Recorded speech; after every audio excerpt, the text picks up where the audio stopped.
Hello and welcome to the Intentional Clinician Podcast. I'm your host, Paul Krauss, licensed professional counselor. In today's episode, the guest and I are going to be speaking about substance use and how to become a substance abuse counselor, as well as how to expand your scope if you are a therapist already and want to learn more about substance use and many other things related to substances. My guest today is Betsy Byler. She is a master's level therapist, LPC, and a mental health therapist in Wisconsin. She is also a substance abuse counselor and a clinical supervisor. After serving as the director of an agency for years, she moved into private practice in 2019 and continued seeing clients for the treatment of trauma and substance abuse.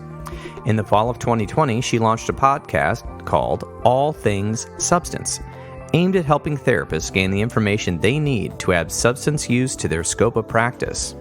And her podcast will be in the show notes. She has a lot of great things to tell us as therapists.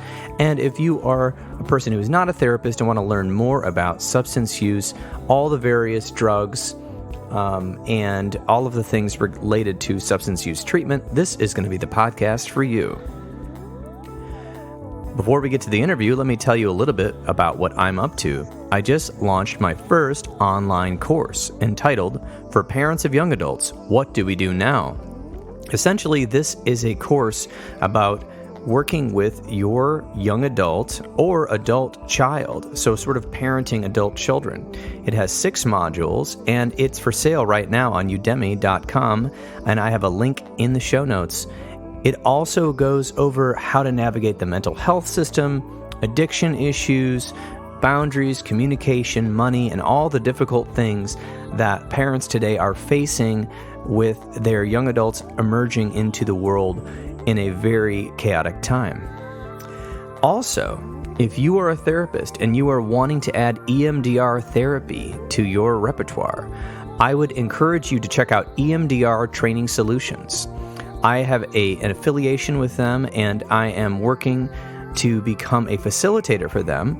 But at the current moment, I'm still a consultant in training, very close to becoming a full EMDR consultant. And EMDR Training Solutions and I teamed up so that if you use a code intentional, that's intentional, like the show title, you will get $100 off their training, which is already priced below most other EMDR trainings. All right, if you're interested, that will be in the show notes as well. Now, let's get to the interview.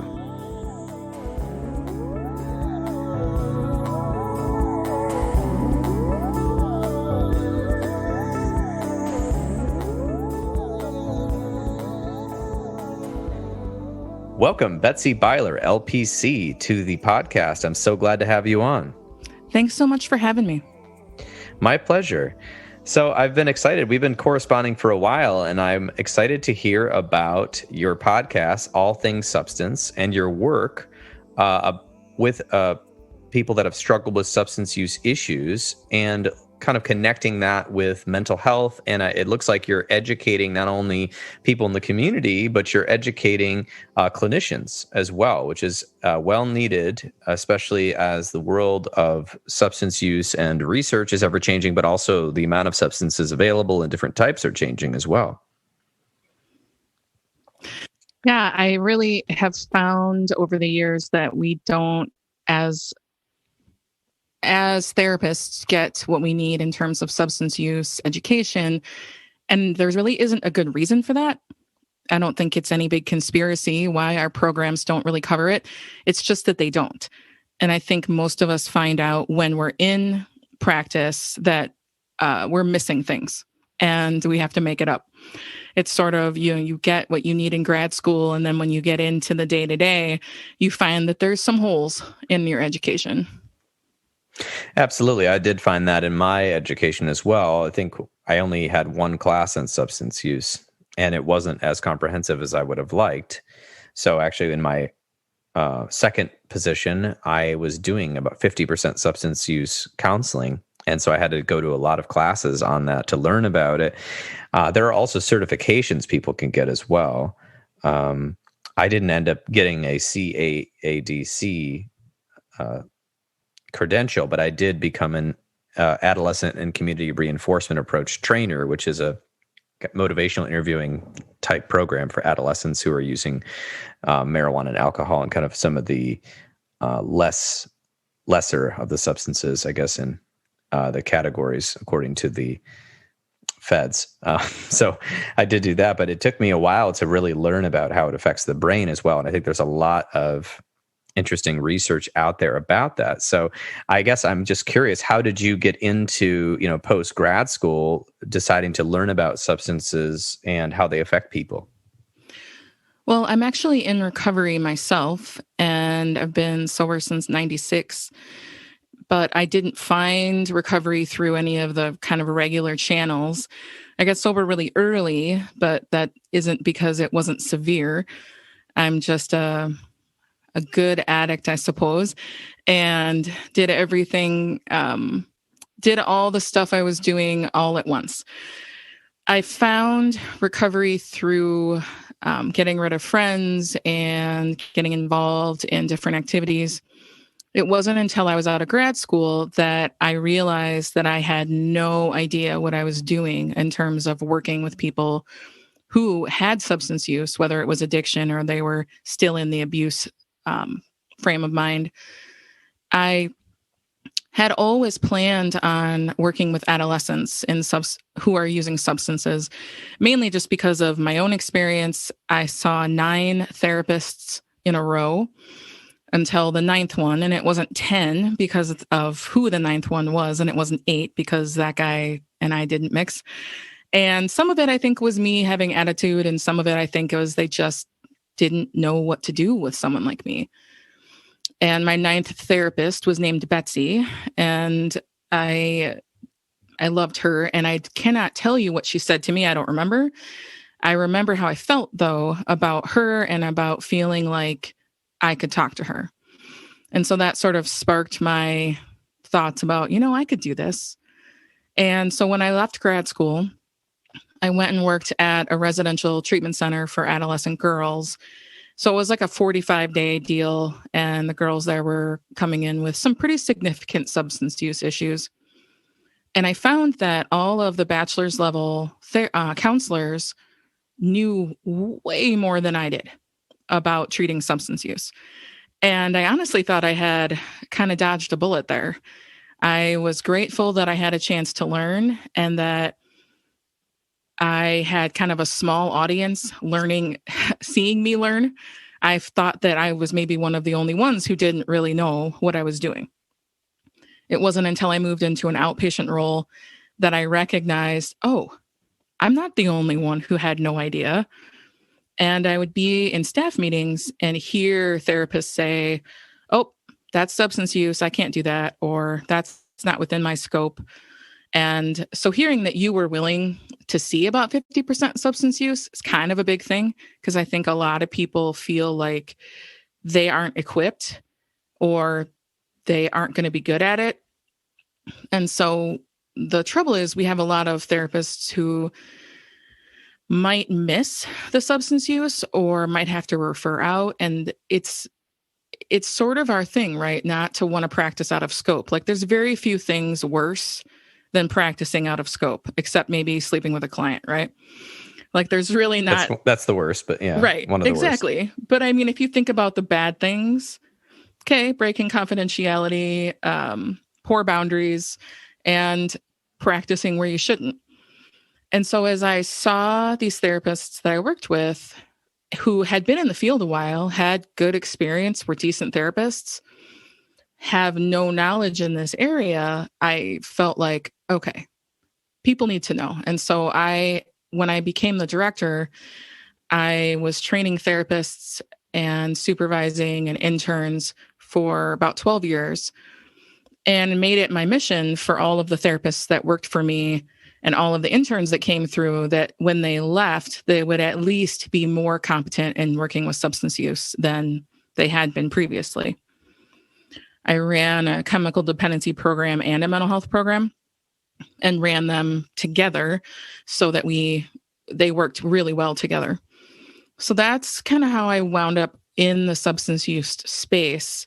And it was really interesting and rewarding, I think, to be able to feel like we could work seamlessly together, that the programs weren't their own little silos, that the therapists and counselors could talk to each other, that we treated mostly trauma in our mental health program and could work with anyone wherever they're at in their substance use. And also we had access to a medical clinic. And so we were able to do Suboxone and work with medical. And so it was a really great program and a really great time. And that ended, I left and did private practice in 2019. Okay, well, you've had quite a journey. I appreciate you telling me and the audience your story about actually having the struggle yourself, and getting help, and then how that inspired you to help others. And I do think a lot of therapists are afraid of substance use. And I think also it's challenging because when somebody has substance use issues, what we find almost every time is that they also have something else going on, whether it be a traumatic experience or they're self-medicating. Maybe they have anxiety, and so they're using drugs or alcohol to help their anxiety, or they're helping their depression, or they're just in a very difficult situation at home or in their neighborhood, and so they're self-medicating. And then when you have the drugs and alcohol involved, especially if you don't know too much about it, it can cloud the entire picture of what's going on. So I think clinicians are a little bit scared of that, because it's like, how do you know if you're helping, right? If they're also using this drug or alcohol, and which thing is causing this, and it's confusing, I think. And also, a lot of people are ashamed about their use. So they don't often want to tell you how much, what they're using, how often, because they don't want to hear a lecture from you, which, by the way, is never our job to lecture clients on their use or try to, give them a speech or something. But I think that it is challenging. I found it very challenging, but I did find that the training I received for the adolescent community reinforcement approach and motivational interviewing helped me understand how to relate to people, instead of me, being overly concerned and, crossing boundaries and being like, I'm worried about you or something. Not that I would ever do that, but it's like your instinct, like, oh my gosh, you're using how much cocaine? Like that's my back of my brain kind of scared, saying, oh my gosh, this person could die, soon. I learned to kind of align with them and say, it's up to you if you want to keep using drugs or not. It's your choice, and if you want to try these programs or whatever, it's all up to you. Here's what I'm here to help you with. I want to help you become happier and healthier. What does that mean to you? What's important to you? And once we worked on that and taught a bunch of skills and get them, and the person might get helped and connected into the community, which is part of the program, then also they could examine different parts of their life that were making them upset and figure out, oh my gosh, that's why I smoke weed every night, because I'm really upset about this. Oh, okay, well, let's talk about this. And then we work on that. And if that issue could get, worked through, whether or not they were in control of the issue or not, it's another matter. But like, if they were in control of it, they could change it. If they weren't, they could process their feelings about it. Then it just seemed like naturally people just used less, the harm reduction model. For other people, the harm reduction model did not work, and they would need to, go into a higher level of treatment, or they'd say like, I need help. Like, I need medical help. Like, and they would check themselves into the hospital and things like that, because the substance use addiction, or the use disorder had gotten from mild to severe. So that was kind of our approach with that program. And it was very positive. It was like, hey, you can, focusing on self-esteem. What are your strengths? What are the positive things you like to do? What are your dreams? And when you could get people thinking about that again, not everybody, but a lot of people, it was just like, oh yeah, well, now I've got something to do, something to focus on, and maybe some new friends. It was less, I needed the drug less. That was for the teens. I think it's a little bit different with adults, because adults may be in a relationship and a job they can't get out of. They're in, they've got multiple kids. They've got so many stressors. So there's a lot more. It's complicated. But I really think that's why it's valuable that you're doing your podcast, and to educate clinicians and the public about substance. So because education and knowledge is power. And I think the more we have of that, the more we can help people. And also the more people can learn where is the good help? Where is the right help for me? Who is the right therapist for me? I don't know. But that's just me, waxing poetic about what I think about so far, what you're up to. But what are your thoughts? I think that, there are a lot of certification programs, certainly a lot of classes, and you could take lots of continuing ed. And I think that that's really intimidating for a lot of people. All of us who are in practice have productivity concerns, depending on the agency. We have paperwork, we have clients, we have all sorts of things that the idea of adding another thing is really difficult. You could, I think, a person could go on the internet and decide to research for themselves. And the trouble with that, I think, is finding accurate information and knowing where to look for it, because it could be alarmist, it could be inaccurate on either side, either pro that drug or anti that drug. And that's not the world that we live in. We live in the world of, well, I think anyway, of science and what's accurate, if that is available. And so what I've wanted to do is kind of take the guesswork out of that and share with people what I believe they need to know. And instead of them trying to hodgepodge something together, the podcast and eventually courses, if I do have a plan to do some courses in the future for people who want more instruction on it, that I feel like I have figured out over 12 years what therapists need to know, the basics of it, rather than everything. Because honestly, we don't need to know everything. We need to know some basics and the skills that come along with learning about substance use. Some of them are a little different. So maybe motivational interviewing, but it's similar to the stuff that we've already learned how to do. And so what I want to give is information that people can count on as being as accurate as I'm able to make it, and as presented in a way that isn't that isn't boring, hopefully, and that they can know, okay, so this is what I need to know about meth, or this is what I need to know about kratom or weed, or whatever the case may be, and trying to present that from a perspective that a mental health therapist knows that I know what they're doing every day and that it could be useful for them, rather than, okay, so I need to take some training. What do I take? Do I attend a training on just opiates? Do I need to know about, opiates, meth? And there's so many different kinds of drugs and classes that it can be really hard, I think, to know where to start. And especially if you're having nervousness about it, I think that's even harder. And I don't believe that people need a certification unless you live in a state where you have to have one. In Wisconsin, it used to be the case that you had to have a substance abuse specialty or a separate license for substance abuse. And they've taken that away now so that anyone who has a master's level license can do substance work without getting that extra designation. And so what it means is that they don't need to go and pay all that money and have a semester-long class or whatever the case is in order to work in this space.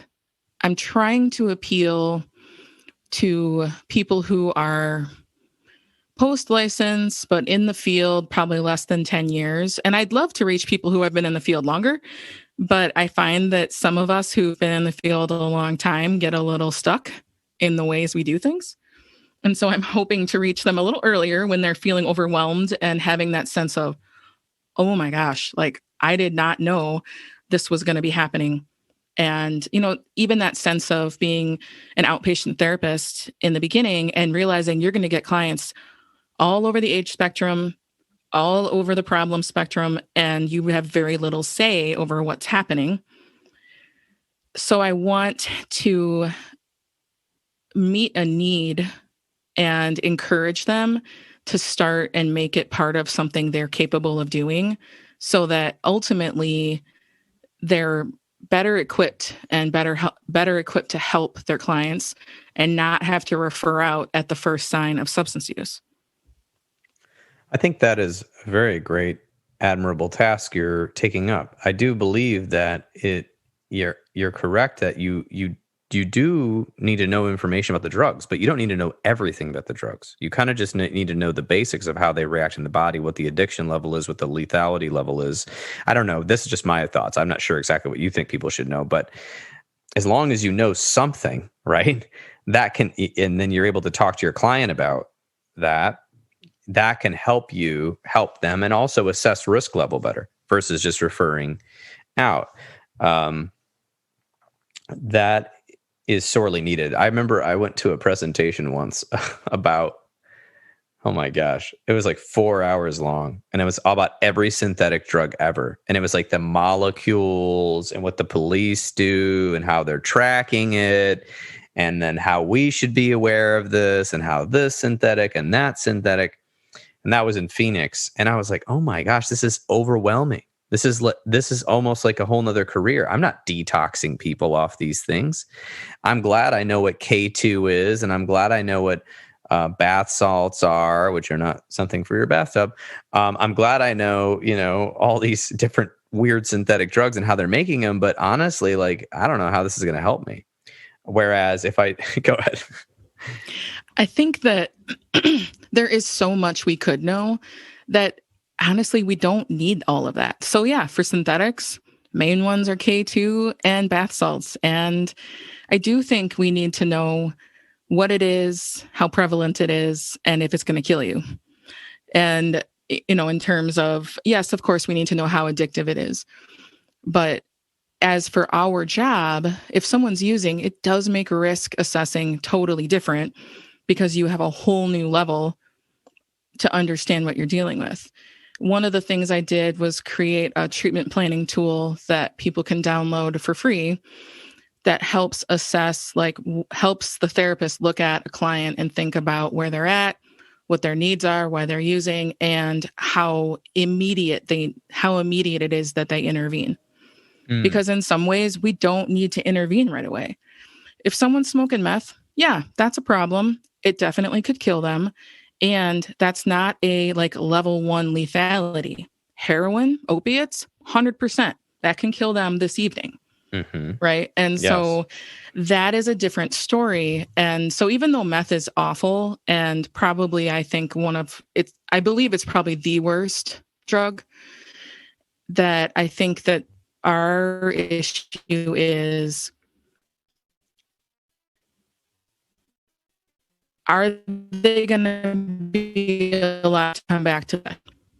As therapists, we don't have time to know, I think, all the things like that. I mean, I think in some of the podcasts, I talk a little bit about history because there are people who love that. And I might talk about where it hits in the brain, but most of it's going to be pretty, I don't know, practical, I guess, of here's what it does. Here's how people use it. Here's why that's a problem. And these are the risk things that we're worried about here.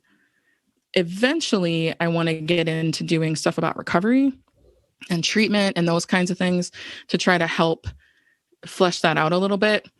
But there's been a lot of drugs to cover. And so I'm near the end of it, I suppose. The meth episodes come out soon, and then it'll be ADHD meds and steroids, and I'm going to do one on CBD.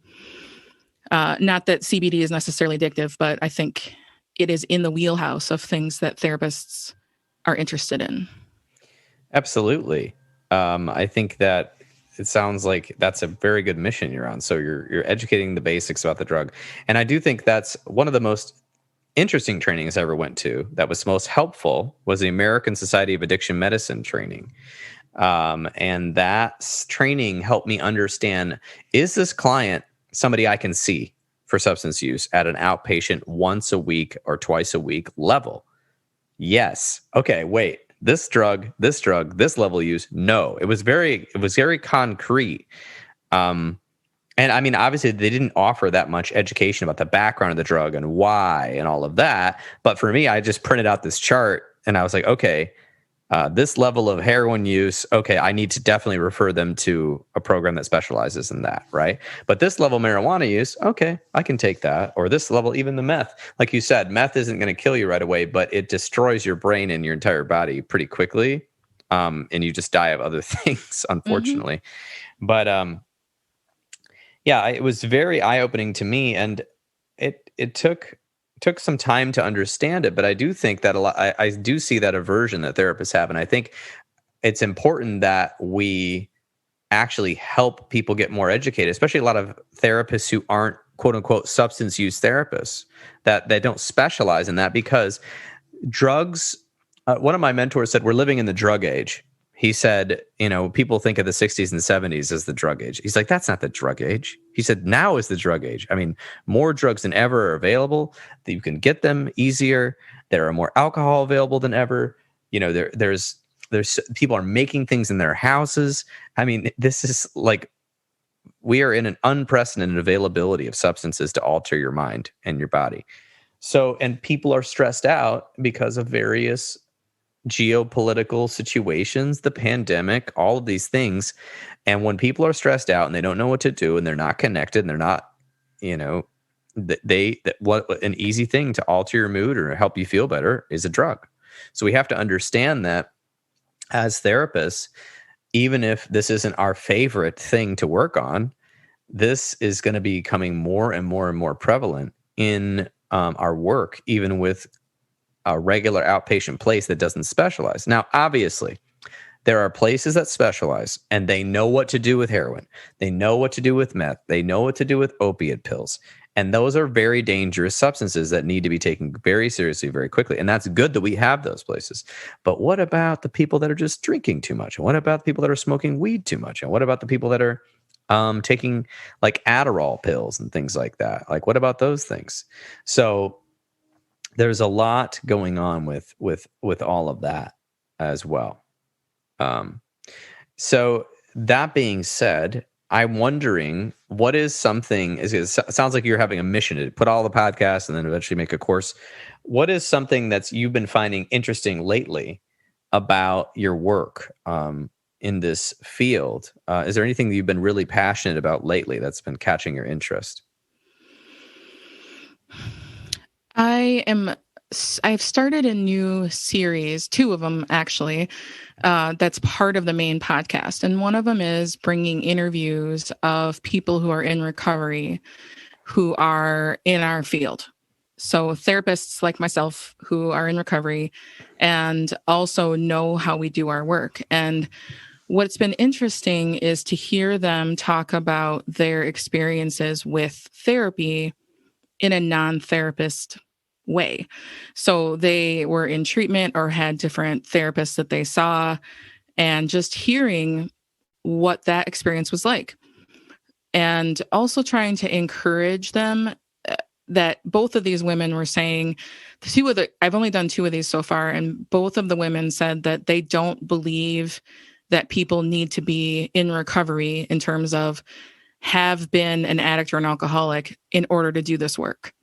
Because I think one of the things that people struggle with is they're like, well, I'm not an addict or an alcoholic, and so I don't belong in that space. And these people who are both, one's an addict, alcoholic, and the other one's an alcoholic, both said that it's not necessary, that we want them in our space. As a person in recovery, I want therapists, even if they're not people in recovery, I want them in this space. They don't need to have that exact experience. I think that sometimes it can be easier, at least at the outset, but there are challenges too. So it's not necessarily a prereq. And so I want to try to give a face to recovery and have people be able to hear these stories. One of the ones coming up is not a woman in our field, but she was a meth addict and is now a federal judge. And I want people to be able to hear her story of recovery and her thoughts about her experiences with therapists, because you're convinced that we live in the drug age. I don't know that everyone's convinced, right? Okay. If that isn't your world, or if people don't come in telling you right away that they have these issues, I don't even know that all of us are assessing for substance use.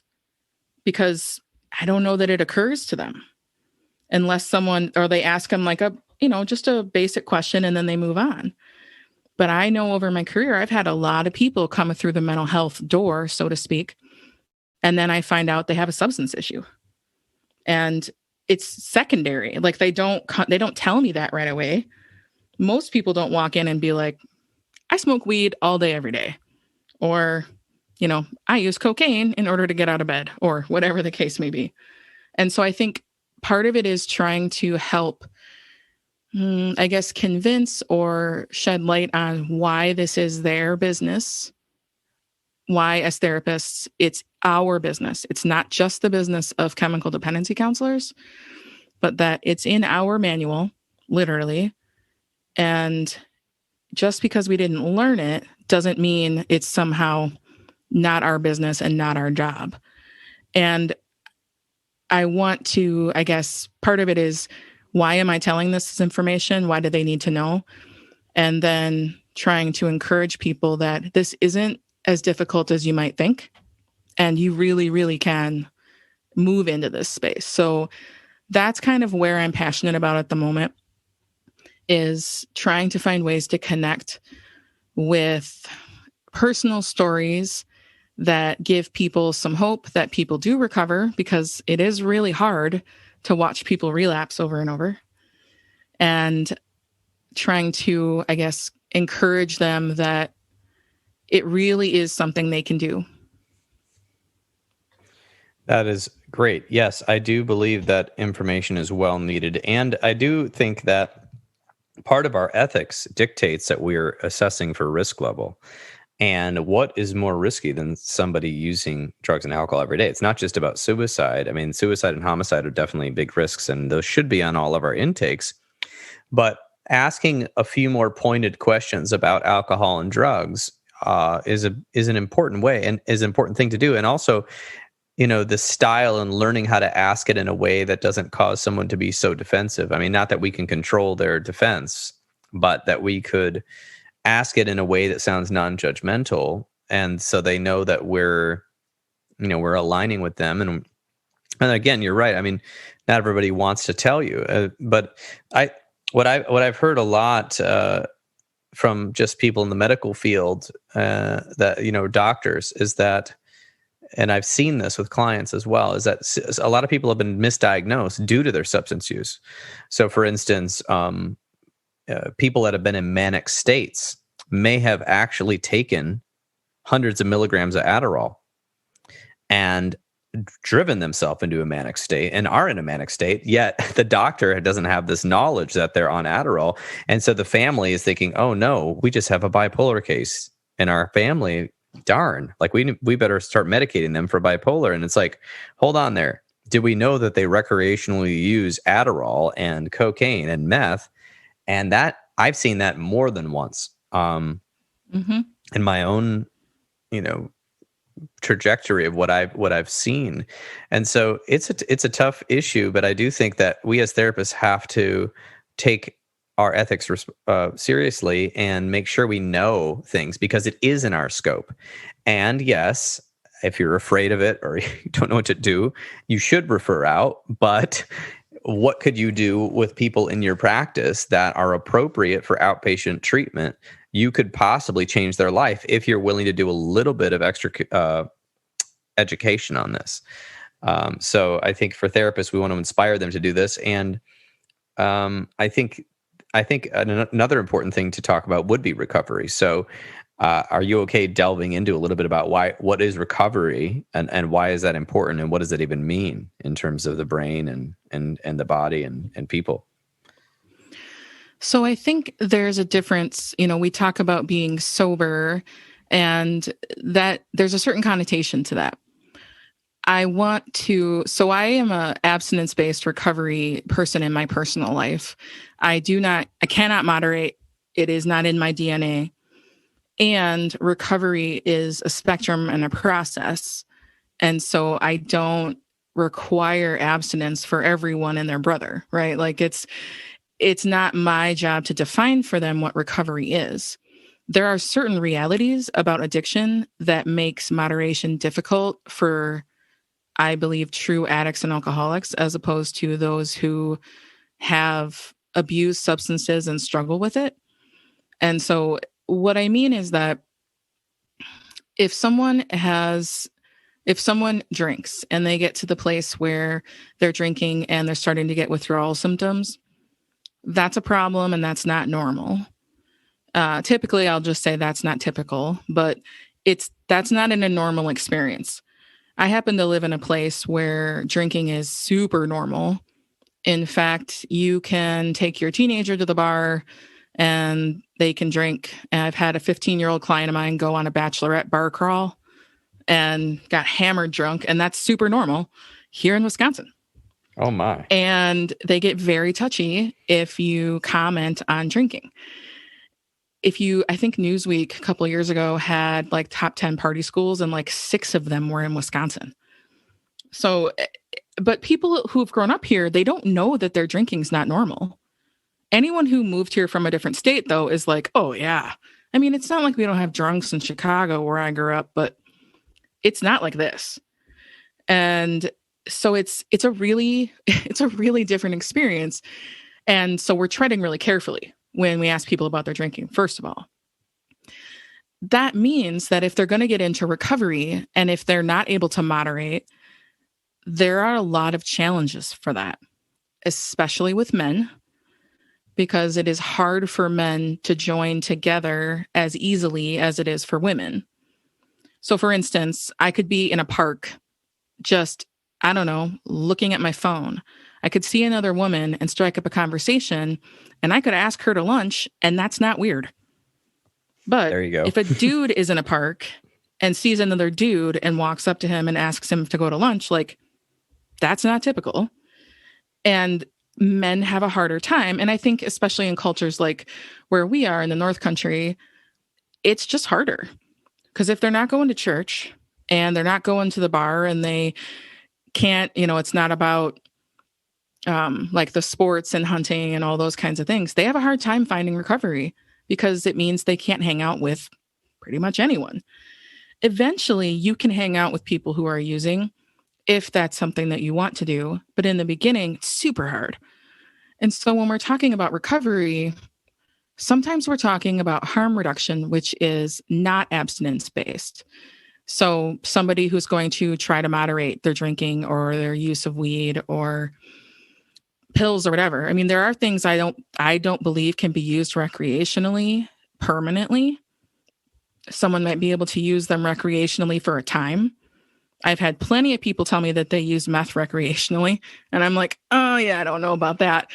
And eventually it's not recreation anymore. It's all the time, because that is the nature of addiction, is that it's progressive and it gets worse over time, always. So when you're talking about getting clean, what we're doing as therapists is we're helping them evaluate the substance's role in their life and if it's causing them problems. Some people feel like their use of weed is not a problem, and it might not be. Weed is not the worst thing on the planet, and it's probably not going to kill you. And being emotionally disconnected all the time is not engaging in life. And so I just start really simply by saying, all right, so how often do you smoke weed? How many times a day? And I'll say, okay, so when you come to appointments, I don't want you to smoke within 4 hours of coming to see me. And it is not because I'm upset about it or have any opinions about it. It's because I need you emotionally present. And that's a pretty good time frame. And so if that means that you smoke first thing in the morning, then you need to make like a noon appointment. Or if you can wait, then you come in. And so then that's just the beginning of kind of planting that seed of being stoned all the time isn't the same as living just life. It's different. It's mood altering. And I'm not making a judgment about it. I am trying to say, is this something that you're happy about? Because what happens when someone gets into recovery is they realize how incredibly stressful it is to use. It's the same way if somebody quits smoking cigarettes. They realize how much time and energy they used to spend thinking about when they could smoke, do they have cigarettes, can they buy them, how are they going to smell, where can they do it, do they have time between this and that. I mean, it's pretty stressful, actually. And that's kind of the beginning of helping our clients imagine what life might be like if their emotions were under control and they didn't have to use this stuff all the time. Then we're finding out what they want to do about that, because we are always in step with them and not trying to push or pull them in a different direction. And we're just watching. What I think for us is we are helping them find what recovery means for them. And if they want to try moderation, I think my responsibility as a therapist is to help talk about what that would look like and how will we know if it's working or not. And if it's not working, then we need to talk about what to do next. Because it's not my job to convince them that they're an addict or an alcoholic, and it's not my job to convince them that they need abstinence-based recovery. I am really blunt and pretty straightforward with my people, and they come to me because that's apparently their gig too. And so I will be pretty straight up if I think that it might. I'll say, I don't know that this is going to work, but I think you could try. What do you think would help you be more successful at that? And we come up with ideas and talk about it so that it's not them wanting to avoid me because they didn't do what I said. Because our clients will do that. Well, I didn't do what you said. Well, I just suggested it. I don't have a requirement for you to do that. So I think for us, the role in recovery is not defining what it is going to be, but helping that person define what it would look like. And very often, their view of recovery is going to change from beginning to where they end up. Because in the beginning, it's terrifying to let go of a substance you're using. It feels like you're losing your best friend. And there's so much anxiety about that they might be willing to give just a tiny bit, make some tiny changes. And you just tell them, okay. I had a guy come to me who, very classic, Northern Wisconsin sportsman, does hunting and fishing and all sorts of, watches lots of sports and spends a lot of time in a bar. And his drinking was getting out of hand, and he'd gotten in some arguments and was having marital issues. And he would say, well, I drank this week. And he would say it with some shame. And I was like, dude, you didn't tell me you wanted to quit drinking. And he's like, oh yeah, I guess I didn't. And I'm like, I just want to know how it's working, whether you feel like you were able to handle it. How do we know when it's too much? Because I want to know, because it helps us to talk it out. But there's no shame in that. You didn't say, I'm not going to drink this week. And so it's sort of getting away from that kind of shame that they think we're going to have. We're the super ego, right? That's going to tell them that they're wrong and, shame them for things. And that's not our job or our nature, most of us anyway. But I think if we can face that recovery is a lot of things and can be achieved in many ways, that it frees us as therapists to just walk alongside somebody and give them maybe some ideas. But we're not trying to get them, you have to go to AA or NA and you have to have an abstinence-based recovery, or else might as well not even try. I like that. So, it sounds like you're really trying to meet the person where they're at in recovery. We're never going to try to blame them or shame them. We may use education, but we're also kind of asking permission and just trying to find out information. So, like you said, addiction gets worse always. That is because of the brain science, which is probably a whole nother episode about how the brain gets used to things and then becomes dependent on things, right? Versus just entertaining them. And the chemicals in drugs are highly attractive depending on which drug. But like you said, marijuana isn't necessarily as addicting like meth, but the addiction of being emotionally disconnected is an addiction, because it helps you emotionally disconnect. And it was interesting to me how one of the things you're looking into with people that have an addiction is there's something going on with them. Not everybody's the same, but let's just say that sportsman, like he may just be involved in the culture. And because the culture involves a lot of drinking, the next thing he knows is he's drinking more and more and more and more. He may not have really thought about that much because he's in a culture that already drinks a lot. And so what you're kind of asking him to do is just think about it a little bit more in depth, right? Which if the weird part is when somebody's using and they kind of have a if we talk about the multiple parts of a personality, there's so many different parts of our personalities, which is, there's trauma theory on this and whatnot. Part of his personality, part of his thoughts on this might be like, maybe I shouldn't drink so much, right? Something happens. But then there's another part of him that's like, I really need to drink a lot because of this. There's this ambivalence about drugs and alcohol. And so you're just trying to explore it. And it's interesting that he was like, kind of like, he didn't even get defensive, and he kind of got he thought you'd be disappointed in him and because you're trying to help him. And he knows that probably, I'm assuming he knows that he didn't help himself very well this week because he was drinking all week, and he comes into you and he's like, well, no progress. In fact, I'm probably worse off than I saw you last week. He's sort of admitting it, but then he's like waiting for you to be disappointed because I'm assuming he's projecting the fact that other people in his life are disappointed on him or at him. And so, our role is to kind of really help use that communication skill and that reflection skills we have. Because if you help somebody figure out what their drug use is, how much of it is going on, how often, what is it affecting them? If you can help them think about that when they're not in a triggered state, they might be able to just figure out their own recovery, right? But like you said, recovery doesn't happen in a vacuum. We need community. We need people, like-minded people. And, they say in all these, if you turn on television, they say, your earnings and money are affected by the people you hang out with. Like that's a popular topic. Well, the things you eat are also affected by the people you hang out with. The things you do are affected by the people you hang out with. The things you believe, possibly who you vote for. So of course, alcohol and drugs are going to be affected by who you hang out with and who you're spending time with and what their values are, because that rubs off on us, even if we have this vision of ourselves as some sort of, I don't listen to people. I make my own choices or whatever. It's sort of a male thing. But I'm not trying to stereotype males and females, but culturally speaking, in the Midwest, you are pretty much hitting the nail on the head in general sense.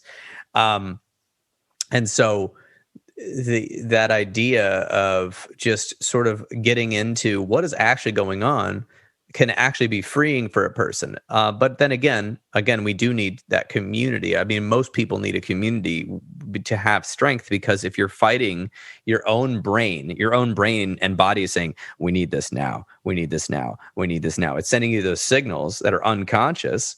You do need, we need more than just, I always tell the people that I'm working with that use substance, I said, honestly, here's the deal. I'm working with you because, I believe, according to American Society of Addiction Medicine, we can work on this in outpatient, and I know about this drug, and I know about this alcohol, and I understand why you're using, you've told me, but I honestly think also you might want to try out Smart Recovery, or you might want to try out NA or AA on the side, because getting that social support is so much more valuable than, well, not more, but it's so valuable instead of just depending on me for 1 hour a week, right? You can feel better with me, but then even if we're getting some root causes, but if you don't have that support and it's Saturday night and you're feeling lonely and depressed and you don't have anywhere to go, like you're not connected to the community, where do you go? To the using friends. So it's a different path than we go with clients who come in with no substance use issues, but the path it's not different. It's a different path at first, right? We have to cover that because it's such a huge aspect of what's going on with the person. But then the path always leads to the same issues, usually. What I mean is how we help people. It's just a different thing to add on. It's a different skill. So anyway, those are my thoughts about that. I think that having the community of other people, there's something really healing about hearing your story in someone else. And sometimes it can shed light on what's going on with you, but it's also really freeing in terms of not feeling shame. I've worked with a number of people who didn't know they had an issue and came in because they were depressed or had trauma or whatever. And they'll tell me something they did. And then I'm able to say, well, that's actually sort of normal when somebody's been using and they're like, really? And I'm like, yeah, it's not new. You know, they're all, the stories are generally the same. The details and the people and the severity is different, but there is something freeing about not feeling like a deviant because you've done stuff while you were using or you've been using, and just normalizing that and being around people who have been through different triggers and struggles and have figured out a way out of it and who really do know what you're talking about. So even as a therapist who isn't in recovery, I think that is a thing that they may find is super helpful on the outside. And there are things that aren't necessarily AA and NA if people aren't into the God thing. And, you know, there's like Smart Recovery, there's online, there's a community that I'm part of called She Recovers. And there's lots of different things all around. Health Realization, where people are working on health-related goals and getting free from things, and they're not praying. And because people struggle with that. And it's different depending on which group you go to. Some AA, NA groups are less religious-y than others. But it just sort of depends on where you are and who's leading those groups, because they're all peer run. But I definitely think that those are super helpful in recovery. People can do it otherwise, but it's isolating. And I think it's helpful to be able to have those available. I agree completely. I think that there's a lot of healing and coming together. And because while a lot of people start using with friends at first, oftentimes in moderate to severe addiction, you're using by yourself also. Or, you know, classic example, you're drinking several drinks before going to the bar alone. You know, you're smoking marijuana before going to smoke marijuana with people. You're doing meth by yourself in your apartment. I mean, it gets lonely because the substance use takes over because of the brain reward system. So I definitely think, and I also think, you know, a lot of people, it's hard to go to those groups and maybe hear something you don't want, but there's so many groups that you'll be able to find your group online, and if you can't find it in person. And but in larger cities, there's so many recovery groups that you'll be able to find your flavor. Or like you said, now thanks to online, we have all these things online as well. And there's so many different types of them that I think people can hopefully not be turned off just by one experience or whatever. And I think, as you know, that brings me to another thing. Therapists needing to, you know, if you're outside of a clinic, needing to have a peer support group to talk about how we help people, and kind of continuing. If you don't have a supervisor, you know, I supervise a lot of people and we do groups and things like that. But if there's some people that have moved on with their full license and they don't have a supervisor anymore. And so it's like, okay, how do you stay in touch with other clinicians so that, you know, you catch things not only therapeutically, but also in the substance use world? I don't know. What are your thoughts on that? I have, I'm not even sure how to put it. I have really strong opinions about supervision and have gotten into conflict with a former boss of mine over whether or not fully licensed therapists needed supervision or not. And they wanted it. My therapist would get cranky if I had to cancel their supervision because they just wanted that hour every other week or whatever it is, just to have my time and to talk about whatever. And there wasn't a real structure. I do reflective supervision, and it's because that's more my style. But I feel like even those of us who've been in the field, I've been in the field 18 years, and I had a supervisor that I did supervision with twice a month, and I loved it. And I felt like it made me feel supported. I felt like I had someone who I could trust. I really trusted her opinion clinically, even though she was a child and family therapist, which is very different from what I do. But I really feel like supervision is incredibly important. And so if you don't have supervision, then having other peers, other colleagues that you can talk to and will talk to, I think it's huge. And if you don't have it, you kind of don't know what you're missing.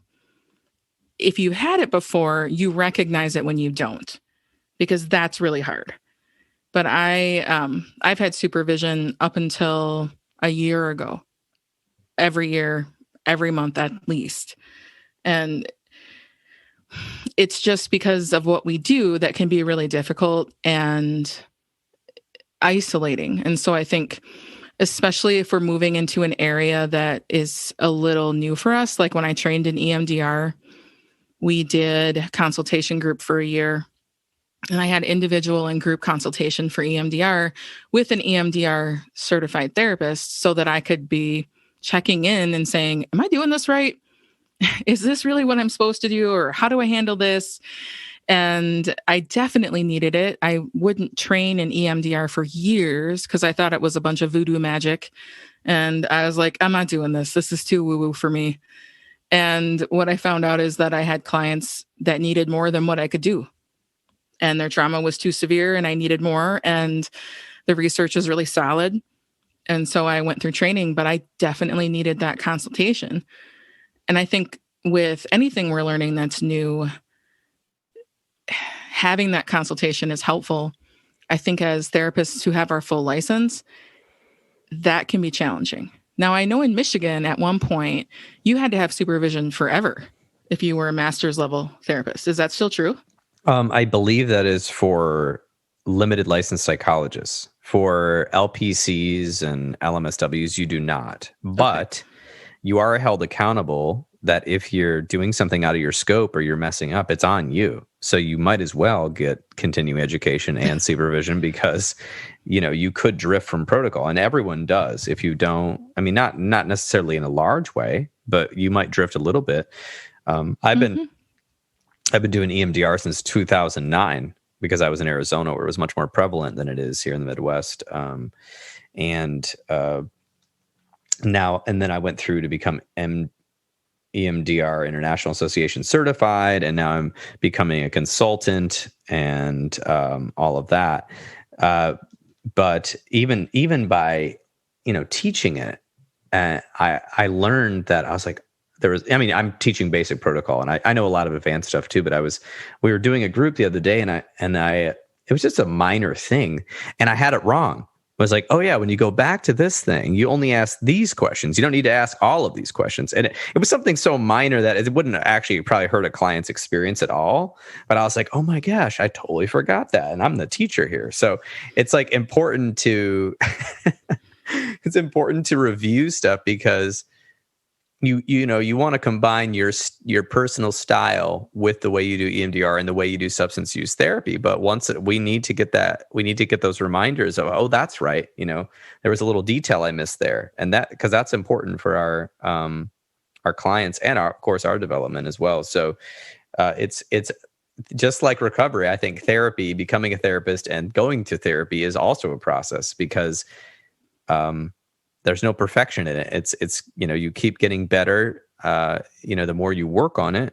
And with clients, if they keep coming to therapy and they're willing to do some work on their own, whatever that is, they're going to get better too, in most situations. So, I guess those are my thoughts on that. I do very much enjoy the colleagues' peer supervision groups. It is. I really do enjoy them too. And if you are honest about, kind of that this is how I feel. Like I'm honest. If I have a kid that I want to adopt, I'm not going to do it, but it doesn't mean that I haven't met a kid that I'm like, oh, and I'm just honest about it because I want my friends and colleagues to, if they hear me doing something that might be a little, like I want them to tell me and know that like, I am not immune. I am a mom. I feel things about the teenagers that I work with. And once in a while I meet one where I'm like, oh, just want to take this kid home. And I think it's okay to talk about that with our peers. I think too, with learning, making sure that we're learning the right things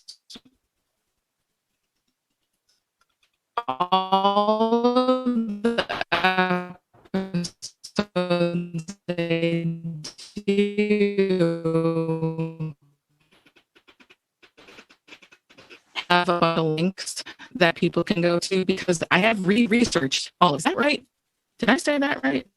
And then I'm going, okay, this is going to go out in the world and I need to make sure I have this right. Otherwise somebody's going to definitely correct me and tell me that it's not correct. Side note, I think my audio or my internet was funky. Can you hear me okay? Yeah. So real quick, well, I'm going to do a little snap edit. Okay. So hold on. I need to see this on the audio. Okay. Could you go back right after the adoption comment? Yeah. Sorry. No, I think my internet went sideways. So yeah, that's. So you just had talked about wanting to adopt kids, and we call that countertransference. So right. You could just go from there. Yep. And I'm not immune to wanting to make a kid's life better. And even though I have had a lot of practice over 18 years of keeping my professional distance and making sure that I am not overstepping, that doesn't mean I don't have those thoughts and that I am never going to have that. And so I try to be honest with my friends to say, I am struggling and I'm super mad at this parent and I really love this kid and wanting to make sure that I am acting in a way that is in their best interests.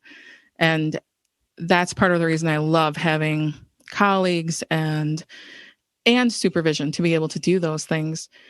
When you were talking about learning things and going back and, sort of the EMD protocol, like what the basics are, when it comes to the episodes, even though I know this stuff, I've gone and researched all of it because I have to make sure it's right. And that's what I'm offering to people is that this stuff is accurate.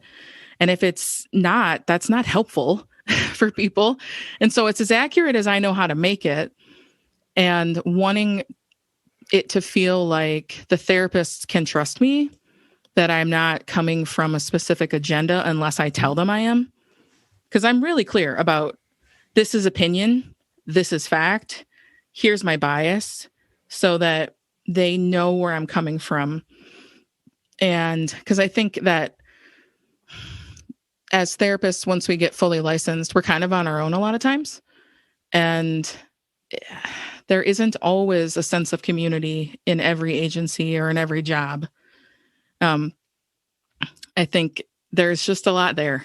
And so I've enjoyed making sure that I'm relearning, even though it can be kind of a pain at times because it's a lot of work, but I feel better knowing that it's correct and that I can be confident about it so that the therapists don't have to be, checking everything. They can just listen and not feel like they got to question everything I say. Well, I think that is quite a gift you're giving to therapists, and that's in your podcast, All Things Substance. And that can be found pretty much anywhere, right? Yeah, Apple Podcasts, Spotify, Stitcher, or on my website. Excellent. Yes. And so I think that is also another thing you said struck me about your communication.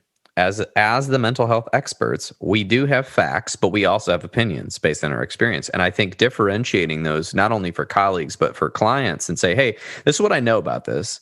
Here, do you want to know my opinion? Now, of course, on the podcast, you are giving us your opinion because we do want your opinion. But for a client, right, do you want our opinion? I had that the other day where it's a motivational interviewing thing called, asking permission.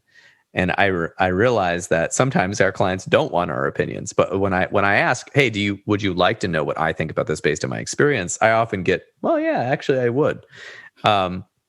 And that can be really helpful. So I love that you're doing that in the podcast, is that here's the facts about this drug. Okay, here's my opinion about how we work with it. And I think that's very valuable because everyone's going to have a little bit of different approach on maybe some techniques that they use with different people. But I think the project you're working on right now with this podcast and eventually making these courses is admirable. And I really hope that the listeners, we get a lot of graduate students listening to this show, will check out your podcast, All Things Substance, and maybe even decide to get into that as part of their specialty. I have one thing for the students. I am doing another series as part of it that's a student edition. And I'll be addressing things like licensing, internships, boundaries, productivity, agency stuff, things that I feel like it would have been nice to know when we started. The first episode is what's it like to be a therapist, and that'll come out very soon. And it's really just a response of questions that I've seen all over from students and things that they want to know. And I think about what we all have figured out about this field now in our careers, that I feel like I know it's my opinion, but here's an opportunity to hear from someone who's done this a while, that this is what it's like. So I love that these are available for students. I wish they had been when I was in school, because that was a little bit like, the blind leading the blind for each of us, I think. So I'm glad to hear that there are students on yours as well. Yes, absolutely. I'm very grateful that we have these podcasts now, and that actually helped me in my career because back when I graduated graduate school, there weren't hardly any podcasts on the air. They had just sort of started coming out, and then I got into some psychology podcasts around 2009, 2010, and it really helped me learn a lot. But then also, I should read this book. I should read this book. I should go to this training. And it was so helpful, because sometimes we used to just have to wait for the conferences and the continuing ed to come through town. But now you can learn about this stuff and brush up on it as you go. So I'm really excited about our field. I think, of course, it does come down to, are you taking advantage of all the resources out there as a therapist? But I think that is up to each individual therapist. And I think, the clients and outpatient private practice will bring their business to people that are doing that. And I'm hoping that if this is your career, that you've made this also your lifestyle. So we're always learning, and learning is the key to all this. And I think I've learned a lot just from talking to you, Betsy, about just how to approach substance use and just having this very kind, non-judgmental attitude is one of the biggest factors to, I think, helping people who are facing substance use issues. So I want to really thank you for talking about that. I was curious, is there something you want the listeners, could be students, could be just any, people out there that are interested in psychology, to know? Is there anything you kind of wanted to say? I want to say that probably more people are using than we think they are, because sometimes I assume that too. Even doing what I do, I'll think that somebody's, they're not using, and then I find out they are, whatever it is. And so it really is okay for you to ask. You just have to set it up kind of the same way you would ask about suicidality, that we just preface it, and that you really can ask, and that you are needed in this space, that our clients really do need us to be competent in this area so that we can work with them on all things. And just because we didn't get it in school isn't a sign that we shouldn't. It's just school teaches us what it teaches us, and the rest is kind of up to us. And so I would encourage you, if you have interest but feel kind of nervous about what to do, check out what I'm doing, or check out local continuing ed or at your local university, and you can get the information you need, and it's not going to be another $50,000 or even, I don't know, a few grand even. I think all of us have quite enough when it comes to the student loan thing. Right. Yes, we do. And that's an excellent point. There is a lot of free or nearly free information out there. And then if you're really invested, the trainings are well worth the small amount of money you'll be paying to get in to those trainings. And I think it's important because, like we said, I think more than ever, we're going to be, unless something changes in our world, definitely facing more and more people that are having difficulties with addiction. And so, that's part of the future. So as a therapist, I think being well-rounded in that is important. So I think what I'm going to do is I'm going to definitely put all of your information in the show notes so people can check out your podcast. They can check out your website, see what you got going on, keep in touch with you. Are there any other resources you think people should be getting into? Any other special, places that you like to link people up to? NIDA has some kind of the most accurate information, as well as like SAMHSA. And so those links are, it's samhsa.org. They have, or .gov, I think. They have a lot of good stuff, or ASAM, which is the American Society of Addiction Medicine.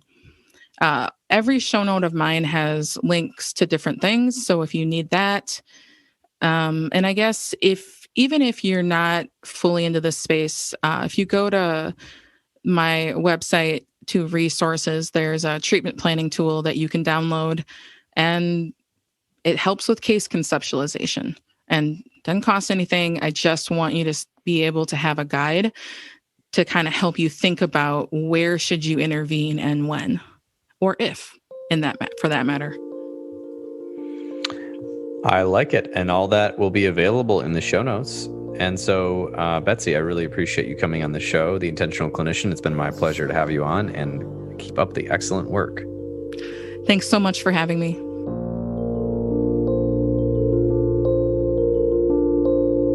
And the snow is falling now. The boys are back in town.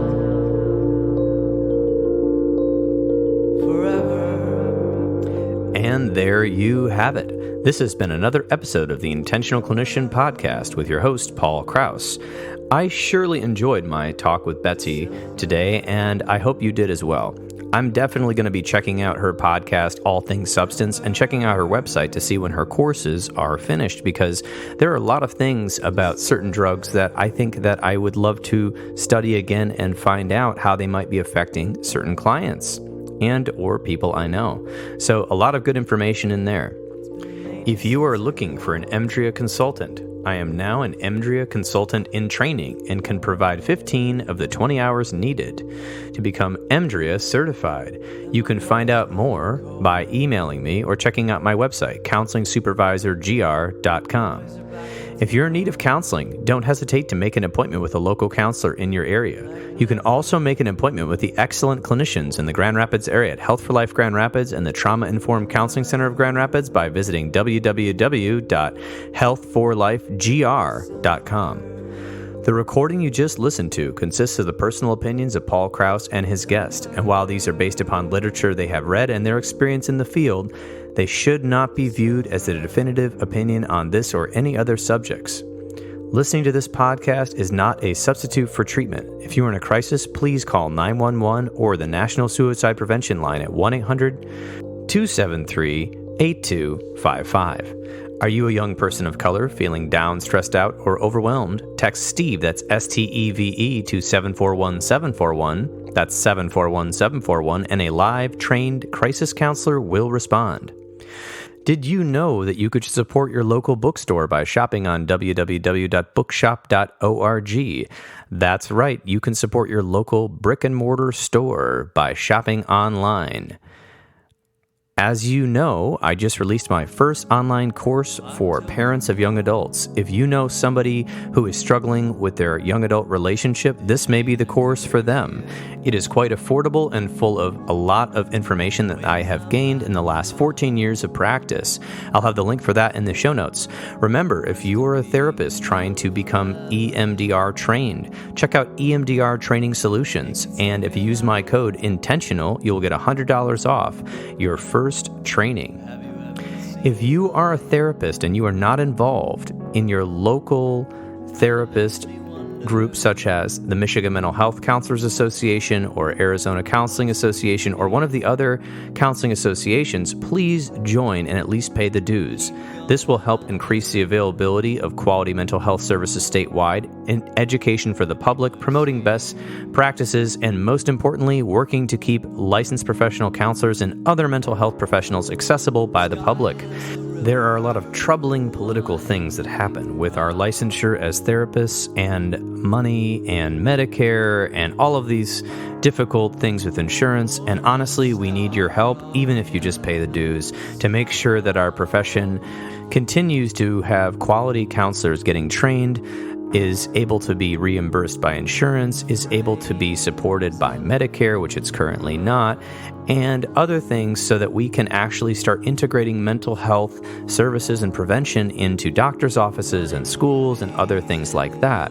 There is a lot of work to be done, and it can't just be done by private practice counselors sitting in their rooms, isolated from each other. So please join your local organization. This has been Paul Krauss, the Intentional Clinician Podcast, and I'm wishing you all a safe and peaceful week.